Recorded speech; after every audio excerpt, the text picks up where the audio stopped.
Om Swastiastu. Assalamualaikum warahmatullahi wabarakatuh. Kami dari kelompok 1 akan mempresentasikan materi memori. Sebelum kami memaparkan materi yang akan kami sampaikan, izinkan kami untuk memperkenalkan diri. Saya, Dipoman Cita Astika, dengan NIM 200502108 dan teman saya Febrianti dengan NIM 200502104. Baiklah, untuk mempersingkat waktu, materi pertama akan disampaikan oleh Siska Febrianti. Baik, terima kasih atas waktu yang telah diberikan kepada saya. Di sini saya akan mempresentasikan memori. Untuk mempersingkat waktu, kita mulai saja presentasinya. Sejarah perkembangan memori. Perkembangan mikrokomputer atau yang lebih sering disebut dengan PC atau personal komputer, perkembangan teknologi, khususnya teknologi perangkat keras, perangkat lunak, serta fungsi algoritma yang digunakan dalam memproses informasi yang diperoleh tersebut. Jika pada saat itu PC diotaki oleh prosesor Intel 8088 hanya mampu berjalan dengan kecepatan 4,77 MHz. Kini PC yang diotaki dengan Intel Pentium 4 mampu berlari dengan kecepatan 2 GHz.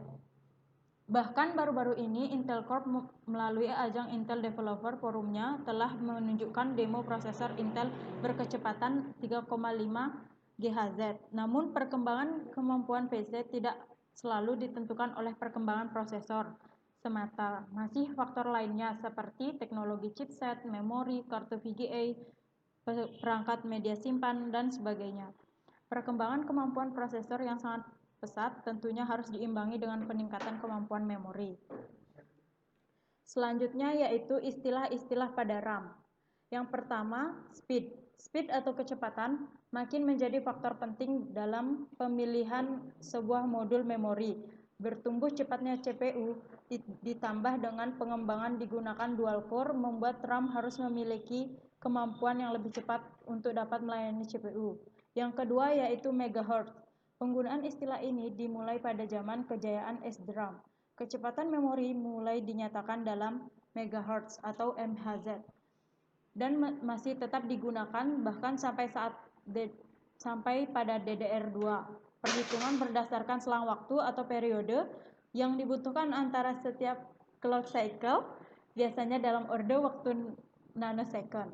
Yang ketiga yaitu pitch rating. Pada modul DDR, sering ditemukan istilah misalnya PC 3200. Dari mana angka ini muncul? Biasanya dikenal dengan PC rating. Untuk modul DDR dan DDR2. Sebagai contoh, kali ini adalah sebuah modul DDR dengan clock speed 200 MHz. Yang keempat yaitu cache latency.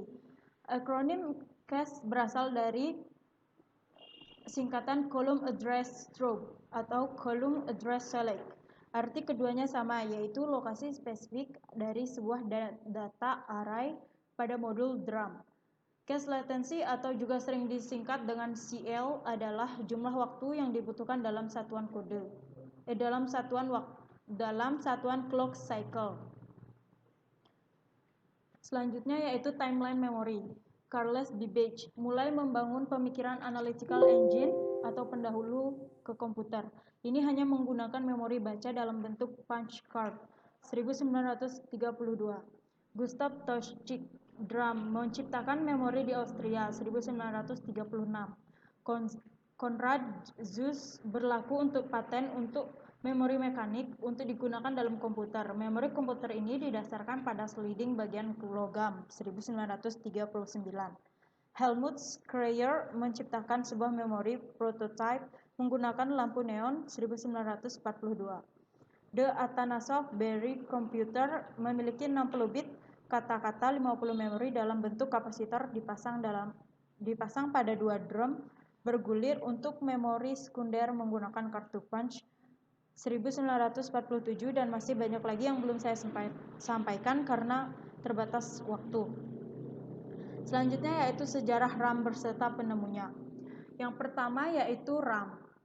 Ditemukan pertama kali oleh Robert Dennard, diproduksi besar-besaran pada tahun 1968 Dan dari sinilah sejarah RAM bermula.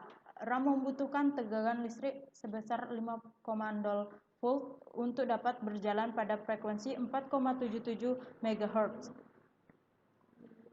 Dengan waktu akses memori atau access time sekitar 200 ns atau 1 ns sama dengan 10-9 detik. Yang kedua yaitu DRAM. IBM menciptakan sebuah memori yang kemudian diberikan nama DRAM pada tahun 1970. DRAM sendiri merupakan singkatan dari Dynamic Random Access Memory. DRAM mempunyai frekuensi kerja yang bervariasi yaitu antara 4,77 MHz hingga 40 MHz. Yang ketiga yaitu FPM DRAM. FPM DRAM ditemukan sekitar tahun 1987. Memori jenis ini digunakan oleh sistem berbasis Intel 286, 386 serta sedikit 486. Memori jenis ini bekerja layaknya sebuah indeks atau daftar isi. Ketika sistem membutuhkan isi suatu alamat memori, FPM tinggal mengambil informasi berdasarkan indeks yang telah dimiliki. Yang keempat yaitu EDODRAM atau singkatan dari Extended Data Output Dynamic Random Access Memory. Diciptakan pada tahun 1995, memori ini merupakan penyempurnaan dari FPM DRAM. EDODRAM ini dapat mempersingkat read cycle-nya sehingga dapat meningkatkan kinerja sekitar 20%. Yang kelima yaitu SDRAM.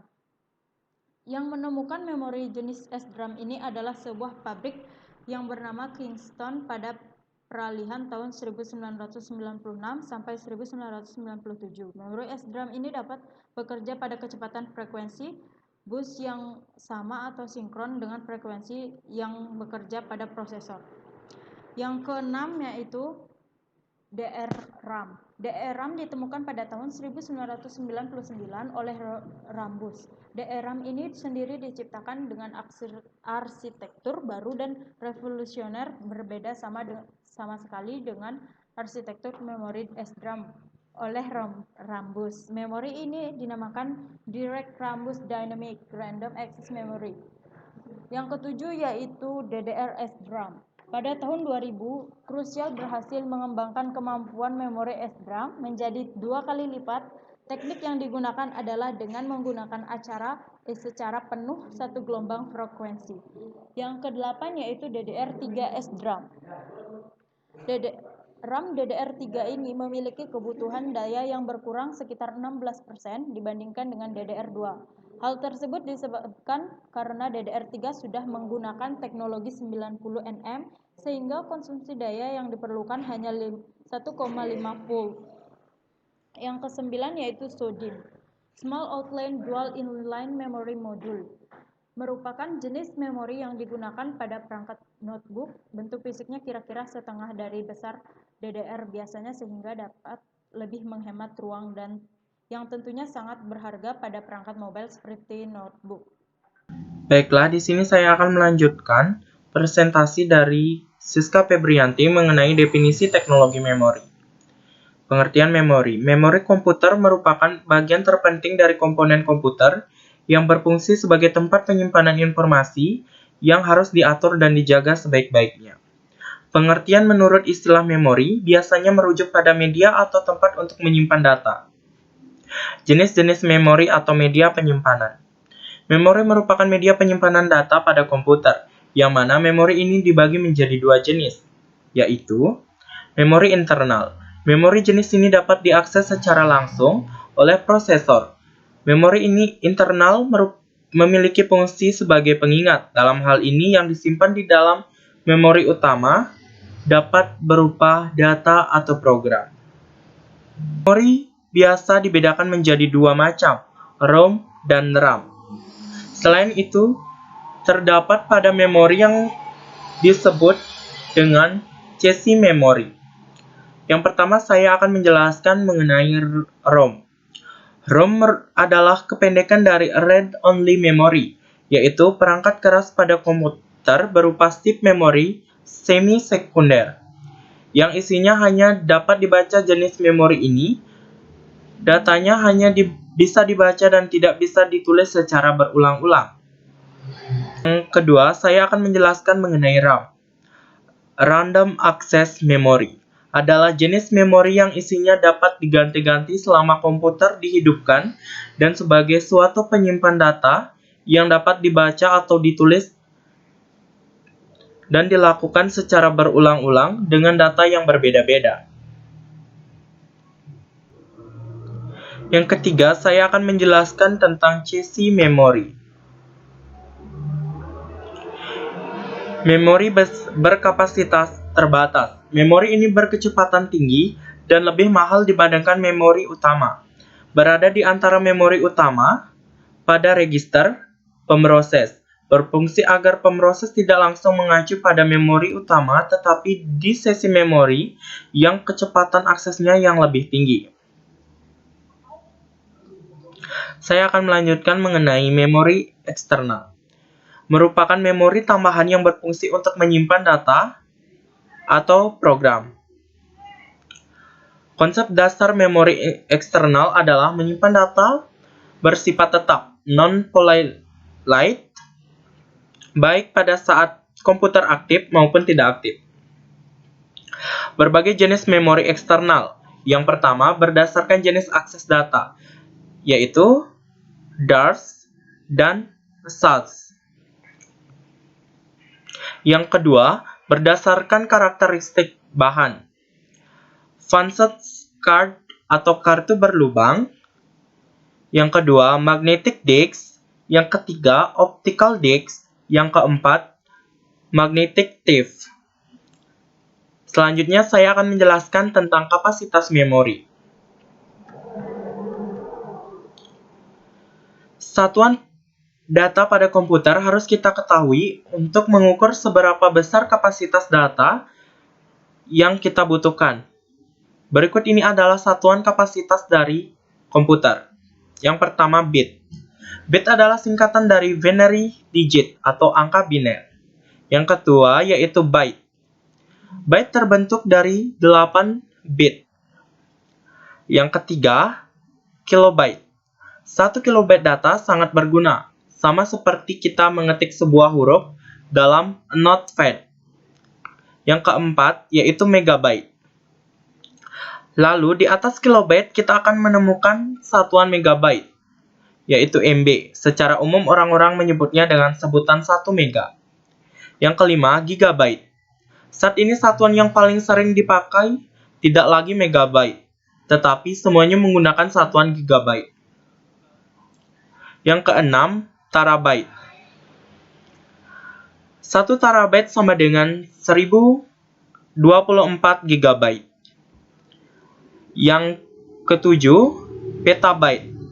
1 petabyte sama dengan 1024 terabyte. Selanjutnya, saya akan menjelaskan mengenai kelebihan dan kekurangan memori. Yang pertama, memori internal. Kelebihannya, harganya cenderung murah, pasalnya hard disk internal sudah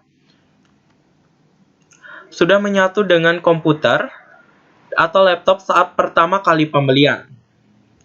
Yang kedua, lebih cepat mengolah data jika dibandingkan dengan hard disk eksternal. Yang ketiga, tidak mudah rusak. Yang keempat, lebih tahan terhadap virus atau malware. Sedangkan memiliki kekurangan, tidak dapat dibawa kemana-mana sebab hard disk internal harus tetap menyatu dengan komputer maupun laptop. Yang kedua, kapasitasnya cenderung kecil jika dibandingkan dengan hard disk eksternal. Yang kedua, saya akan menjelaskan kelebihan dan kekurangan memori eksternal. Kelebihannya dapat dibawa kemana-mana dan dapat digunakan dengan praktis. Yang kedua, kapasitasnya cenderung besar sehingga dapat digunakan untuk menyimpan jenis file apapun. Sedangkan memiliki kekurangan, harga relatif lebih murah. Yang kedua, sangat rentan terhadap virus. Yang ketiga, lebih mudah rusak. Yang keempat, lebih cepat panas. Yang kelima, lebih lambat mengelola data dibandingkan dengan hard disk internal. Baiklah, sekian presentasi yang dapat saya sampaikan pada kali ini. Kesimpulan yang dapat saya sampaikan, besar kecilnya komputer ditentukan oleh besar kecilnya memori. Apabila komputer memiliki memori besar, maka kemampuan komputer dalam hal menyimpan data juga besar. Demikian pula sebaliknya. Satuan data tersimpan di dalam memori dinyatakan dengan byte, kilobyte, megabyte, ataupun gigabyte. Dalam hal ini, satu karakter sama dengan 1 byte. Memori internal dari komputer dibagi menjadi dua, yaitu read-only memory atau ROM. Yang kedua, random access memory, yaitu RAM. Memori eksternal merupakan memori tambahan yang berfungsi untuk menyimpan data atau program. Tujuan memori eksternal adalah sebagai penyimpan permanen untuk membantu fungsi RAM yang untuk mendapatkan memori murah yang berkapasitas tinggi bagi pengguna jangka panjang. Saran yang dapat saya sampaikan, dengan ditulisnya makalah yang menjelaskan tentang memori komputer ini, semoga kita semua dapat benar-benar memahami tentang memori. Sehingga, jika ada orang yang bertanya tentang hal tersebut, kita tidak kebingungan dalam hal menjawabnya. Baiklah, demikian materi yang dapat kami sampaikan. Bila ada tutur kata yang kurang berkenan di dalam perkataan kami mohon maaf. Sekian dan terima kasih. Kami tutup dengan Parama Santi. Om Santi Santi Santi.